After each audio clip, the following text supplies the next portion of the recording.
Hello সবাইকে, good morning. আজকে ছিল 5ই সেপ্টেম্বর, অর্থাৎ শিক্ষক দিবস।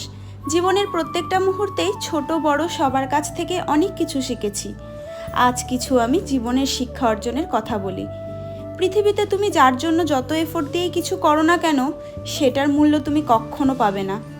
কারোর জন্য করার থেকে নিজের জন্য কিছু করা মানে মনের মধ্যে যেন এক আলাদাই আনন্দ।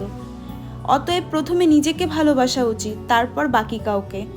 সংসার জীবনে একটা মেয়ে তার সর্বস্ব ঢেলে দিলেও পর মুহূর্তে তাকে অন্য কারোর সাথে তুলনা শুনতে হয়। সেই মেয়েই যদি অন্য কারোর সাথে নিজের মানুষটিকে তুলনা করে দেয়, তাহলে মেয়েটি হয়ে যায় অবাধ্য, অসভ্য।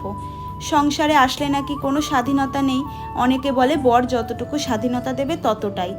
আর কাজ করা মেয়ে হলে ঘরে টাকা আসতো ঠিকই, কিন্তু সংসারটা কি গৃহিণীর মতো সামলে রাখতে পারতো?